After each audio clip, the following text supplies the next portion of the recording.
dun sa Queen of All Networks. Anyway, magandang hapon sa inyong lahat. Good afternoon, Sir MVP, Sir Rick Vargas, Ranvel, to all the members of the press, sa lahat po ng bumubuo ng MVP Group, ng Media Quest. Thank you so much for being here, for joining us tonight, and for joining us witness this wonderful partnership between me and Media Quest. Maraming salamat po. And I just want to say thank you very much po for your trust, for believing in me, for believing that I can offer something to your group. And I'm just so grateful and super excited to be able to unleash the every ounce of creativity, hard work, and passion that's still left in my soul. So sa ilang taon na rin akong araw-araw yung napapanood sa telebisyon, pero naniniwala pa rin naman ako na meron pa akong maibibigay, meron pa akong ibubuga, at natutuwa ako na sa mga karagdagang platformang meron po kayo, mas magiging malaya ako at magkakaroon ng pribilehiyong makapagbigay pa ng magandang serbisyo sa mamamayang Pilipino sa pamamagitan ng kind of entertainment na ino-offer ko. And I am also very grateful to ABS-CBN for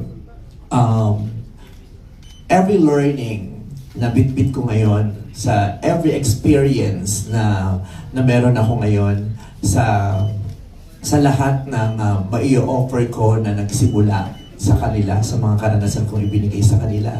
And I'm just so happy na sa mga partnerships ko now and in the future, ABS-CBN still will always be there to guide me and be part of every content and program that I will be doing. Maraming salamat po, Sir MVP, for allowing me to extend my talent to your audiences. Masaya lang ako because we did not have a not so happy experience in the past, because as we all know, Showtime used to air in TV5 and then suddenly nawala. So it broke my heart at that time. Pero ngayon, nakakatuwa na, syempre yung heartbreak nahi-heal, nagkakaroon ng maraming learnings, at pwede pa rin makabuo ng isang magandang relationship pa after a heartbreak. At I'm just super excited. Kagabi pa lang, di ako makatulog. Ang dami kong naiisip, ang dami kong gusto kong content na gawin. Hindi na naman ako mapakali. At ito yung gusto kong feeling, yung excitement. Sabi nga nung nag-meet kami ni Sir MVP, meron akong narinig sa kanya na hindi ko makakalimutan. Kasi nung tinatanong ko yung sarili ko, before ako nag-decide, but why will I enter into this agreement? Diba? What will it do me? Anong mabibigay ko din sa kanila? Anong mabibigay nito sa audiences? Diba? At this very moment, naghihingalo naman talaga ang television. At yung hamon na bukas pakalawa, wala ng television dahil sa dami ng ibang libreng platforms. Yun ang isa sa mga bagay na ayokong embrace. Bukod sa pinaghahandaan, gusto kong hanggat makakaya natin ang mga na-industriya, ipaglaban natin, maipagpatuloy itong nasimulan natin. Kaya nung sinabi niya sa akin na, at this point, we just need to unite. Because I have what you don't have, and you have what I don't have. So let's just unite, because the industry needs for us to unite in order to survive. So that's very clear. He has what we don't have. We have what he doesn't have. So pag pinagsama mo yun, it's a win-win for so many people. Yes,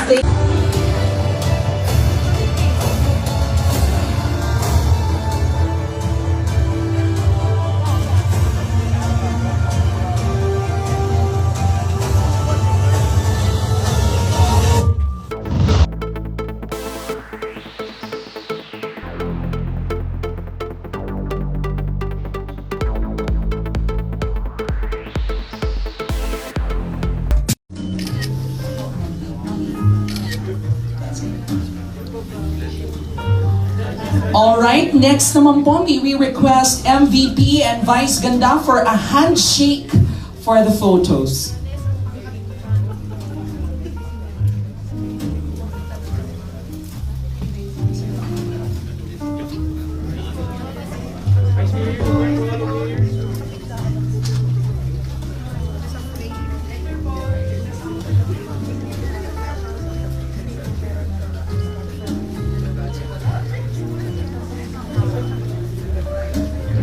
All right, may we request the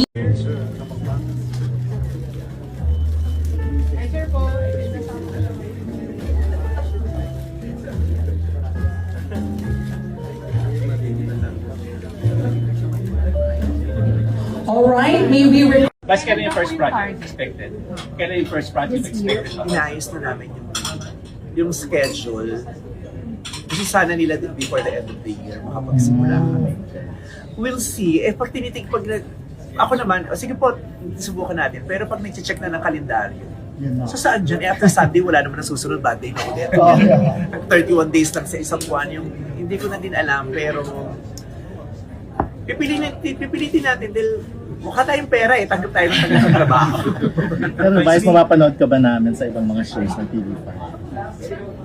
Yeah, may gagawa nga ako ng I mean, mga existing shows ngayon. Guesting. Mag-guest. that will be possible. Okay. That's possible. Pero Vice, ano mga shows ng TV5 ang gusto na mag-guest Meron na akong mga concepts. Okay. Kasi sobrang nahihiya din ako, sobrang tiwala nila sa akin.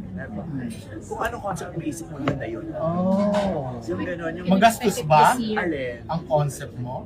Kasi hindi na rin nila alam kung anong gagawin nila sa pera nila. So, Charot. Mas kailan yung first project? Hindi naman magastos. Siyempre, kailangan din naman nating you have to be very mindful of kung ano yung ibibigay, yung isi-share nila sa atin. Hindi naman tayo, basta we will give what the audiences deserve. Hindi ko alam bakit siya controversial. Hindi siya meron akong legitimate need, kaya wala ako. Kaya hindi siya controversial. Kaya lang siguro siya naging controversial kasi yung mga tao parang nag-expect na kailangan ko bang magpaalam na aalis po ako ito pong alisan ko ay pahinga, hindi ko yung ganon. Yung mga tao may kanya-kanyang salita, di ba? They made it controversial. So silang gumawa ng kwento. Sila rin naman ang nag-isip. Sila rin ang nag-stress, di ba? So, give ko na lang rin sa kanila. Pero nag-sorry ka, may lesson learned ka ba doon sa nangyari? Marami kang marirealize sa mga ganung dapat may ma-realize ka. Di ba? Dapat may ma-realize ka. Marinel. Actually, I already reached out to MTC. Sabi ko, may ganitong pong eksena, ganyan. Tapos, wala pa naman nakakarating sa amin, pero gusto ko na pong mag-apologize. Diba? Kasi syempre, nakahurt ako ng audience ko nakahurt ako ng madlang people. Hindi naman, ang obligasyon ko ipasayahin sila. Hindi sila naging masaya. So, it pains me na disappoint ko yung audience ko. Kaya I will apologize right away. Kaya na nag-usap kami ni Miss Lala, sabi niya, maganda yung naging decision mo na nag-apologize ka agad. Kahit nga nung hearing may hearing sila, gusto kong pumunta. Pupunta ako sa hearing. Kahit sabi ko, i-adjust ko yung flight ko kasi Wednesday yun, yung hearing. Ang flight ko Wednesday. So, adjust ko kaya gabi na lang ako umalis on the following day. Tapos mag-usap kami ni Miss Lala, ganun umatin kasi unang-una, hindi ikaw naman yung kailangan mag-usap. Yung ganun. Kaya hindi ako ni-require Miss Lala. Pero nag-usap kami, in-explain ko sa kanya, ganyan. Nag-usap kami ng Kaya sabi na, kung magbabakasyon ka, magbakasyon ka na. Kami nang bahala at ang Showtime Production. Kami nang mag-usap. Sabi na nila.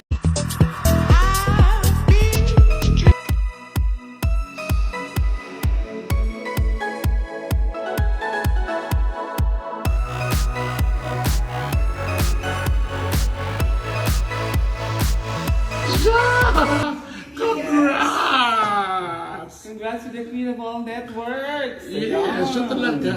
Oh, Diyos ko. Na ano ba kayo? Halika na. I love you, congrats, Meme. Paano? Natalo ko na yun.